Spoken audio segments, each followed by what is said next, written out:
posachedwapa tikupatsirani zimene wayankhula Paul Kalindo lero lino pa 8 February 2025.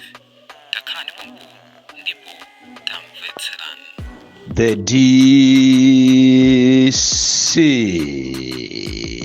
Usiku watha ndinaona Mulungu akundionesa masomphenya a dziko la Malawi ndi zimene ziti zichitike posachedwa. Mulungu akundionesa kuti dziko lino la Malawi akumana ndi mikwingwirima yoopsa kwambiri.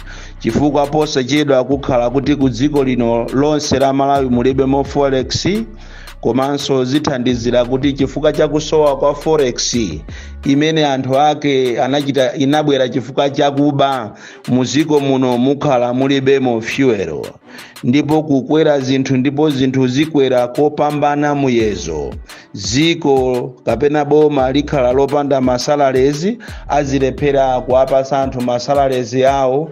Mavuto amene ati achitike ku Malawi azaposa pa Zimbabwe, chifukwa ngakhale mashopu amene malingana ndi masomphenyawo mashopu azakhala akulephera kugula katundu ndipo mashopu azaseka.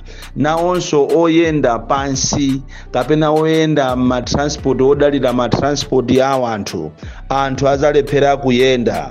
Ngakhale olo construction works mmalotomo Mulungu anandionesa construction works zikuyima, komanso palibepo katundu amene azachitidwe imported masiku amenewo, ndipo ndiposachedwa pompano chifukwa material kapena ndalama zogulira material kapena katundu zizasowa. Ziwani kunena kuti kukhala mavuto osiyana-siyana, ngakhale olo masukulu amene azaseka, ngakhale zipatala zizakhala zilibe madrugs, ana sukulu azakhala alibe school fees, ndipo azakhala kuti akuthamangisidwa mu sukulu. Awa ni mavuto amene ati aone dziko la Malawi. Dziko la Malawi lomvesa chisoni kwambiri amidst challenges za fuel, koma anthu ake akuoneka kuti mitu yawo sikuyenda bwino. Tikunena pano CEO wa bungwe loona za mafuta ali ku holiday, kumafunsa kuti kodi mitu yanu imayenda bwino? Mmene zilili padakali pano pa CEO oyang'ana za mafuta, president, vice president anayenera kumakumana pafupi ndi minister kukambirana kuti kodi vuto limene litilithesa bwanji. Koma chifukwa cha mtima okuba tikunena pano CEO oyang'ana za mafutazo ali kunja ku holiday akunjoya mahotelo ndi ndalama za Malawi.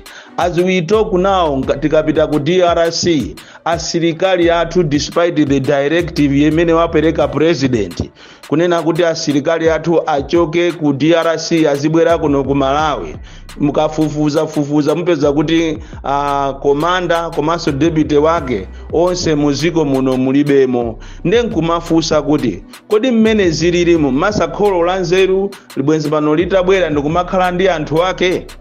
Msogoleri wa nzeru amakhala ndi anthu ake mu nthawi yovuta ngati, koma kuno ku Malawi timapanga business as usual, timapanga zinthu za opposite. Mmene zilili zinthu president sakanalola kuti CEO wa company ya mafuta atuluke muziko muno, komanso kuona the suffering zimene anthu akukumana nazo ku DRC, nkhondo yoyiputa daladala kumamenyana ni munthu amene amaoneka ngati ndi nzathu koma akutiphera anthu athu Paul Kagame. Lero li anthu akuzunzika akulephera kuti achoke kugoma kubwera kuno ku Malawi. Koma ndithu wankulu wa nkhondo tikunena pano watuluka because iyeyo samatha kukhala muno Malawi. Zitengere anthu ena opuma ntchito azilankhula ndi makomanda akumene ku Rwanda kumapempha kuti chonde spare our people. Tikuyeneratu tisamale kwambiri chifukwa dziko lino zikuoneka ngati mitu yathu sikuyenda bwino. Lero ndicheza kwambiri ndi bungwe la NRB komanso Ministry of Education. Koma poyambirira ndisanafike kumeneko ndikufuna ndimuthokoze Jesse Kabwira amene iso ndi nduna ina imene yaboma imene yayamba kumapangako zinthu zooneka.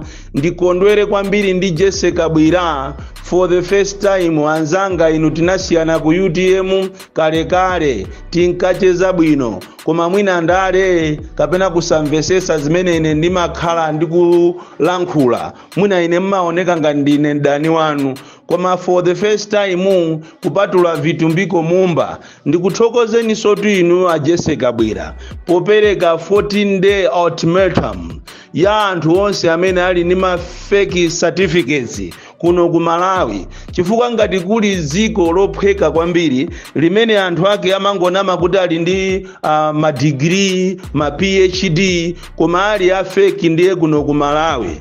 Ndipemphe programu ya bwino ngati imene ya Jesse Kabwira anthu adimu abwire chifukwa ziko limene anthu ake ndi osaphunzira anthu ake akuti ndi a JC ngakhale ndi JC imene amachita kubera zosatira zake zimakhala kuba monga mmene anthu akubera muno Malawi. Ziko lino likulephera kutukuka chifukwa cha anthu onama amene amafuna azioneka ngati ndi ophunzira koma anthu ndi osaphunzira. Ndi madabwa kunena kuti what is the reason kuti muzikanama kuti iniyo muli ndi PhD muzitchedwa kuti ndinu doctor muzitchedwa kuti ndinu professor koma chikhaliye inu chonkalasi simunalowemo. So program imene imwayamba Jesse Kabwira ineyo ndikupaseni distinction and program imene musayirowese ndale wina ake asanamese kunena kuti aye this is political witch hunting.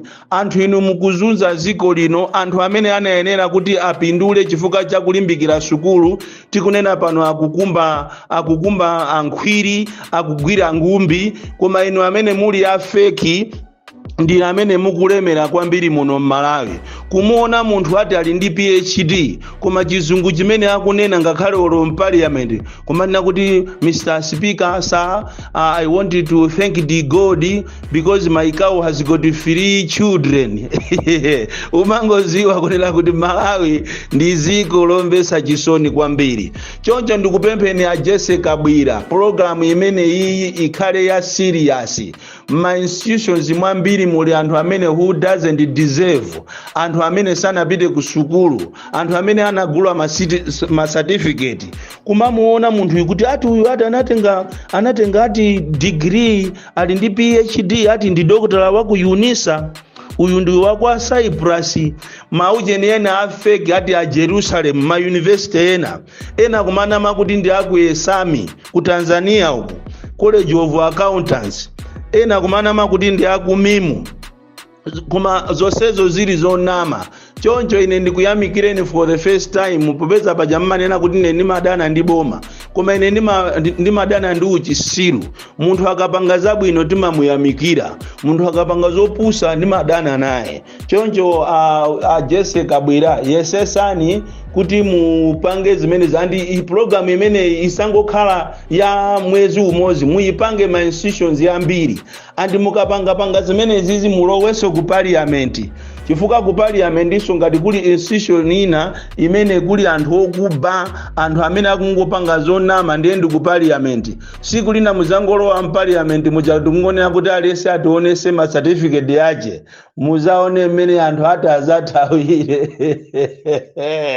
kuzakhala kung'ambika. I remember in those days nthawi imene ndili mphunzisi kumabwera what we call head counting.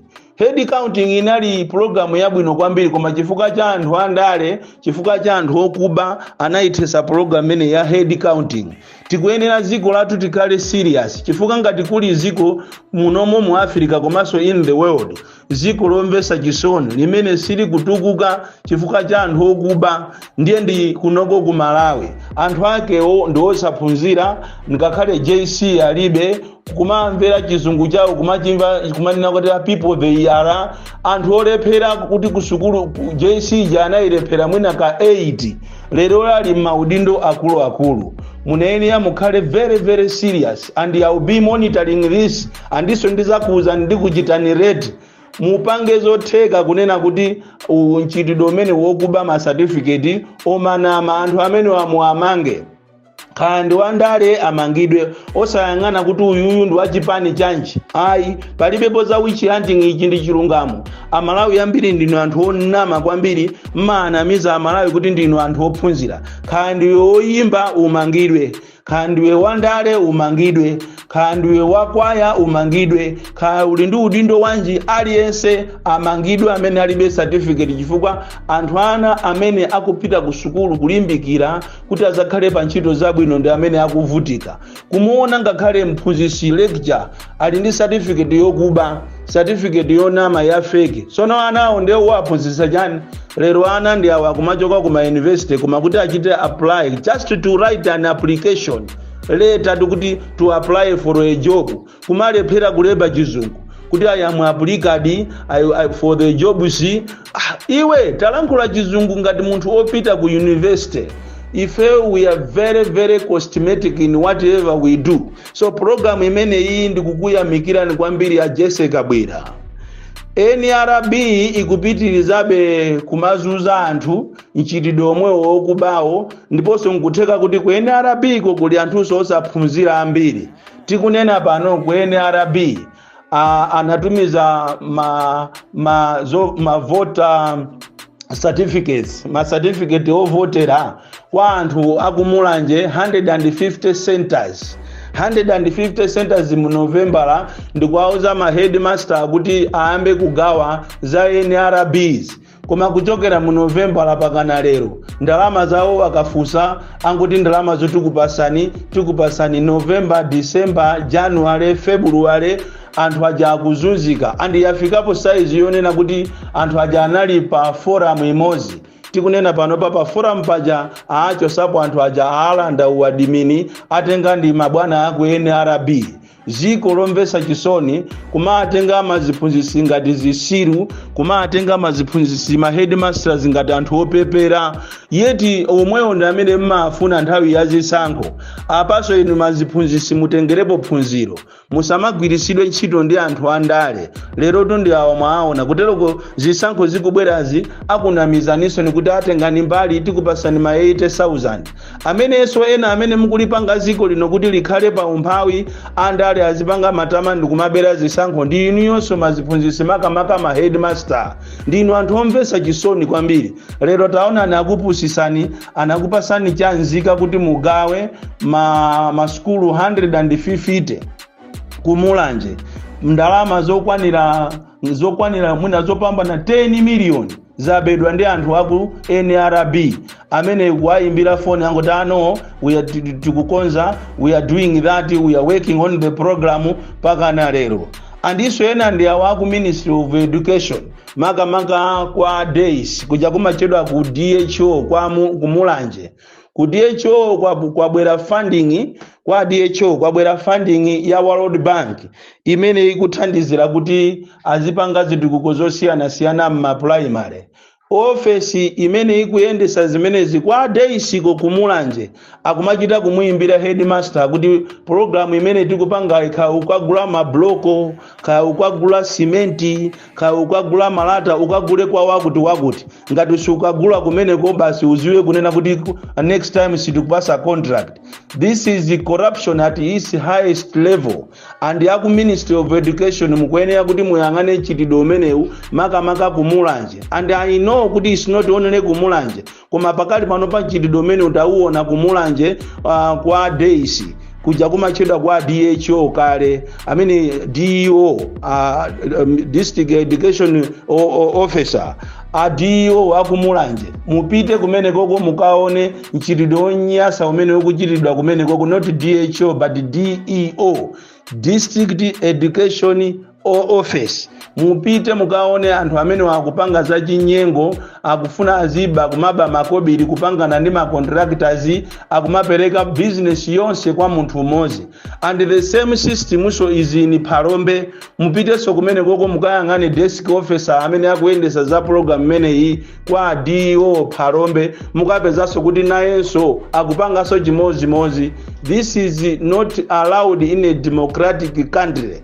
Ndi uchisiru weni kumatenga Malawi ngati zisiru.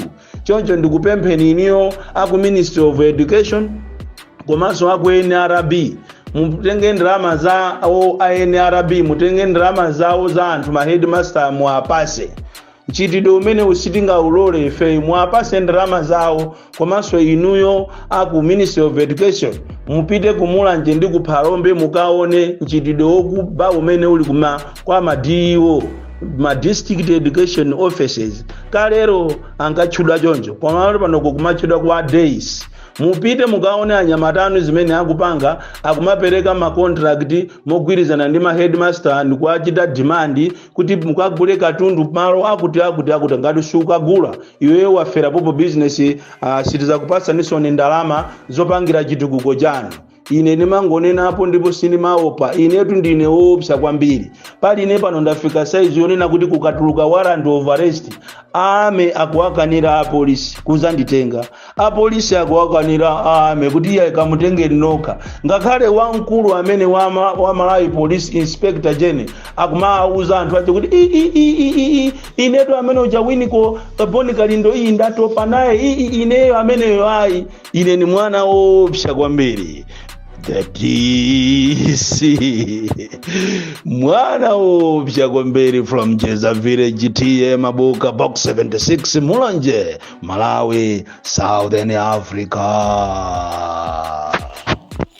Unaluyankhula kwa Boni Kalindo lero lino pa 8 February 2025. Taikani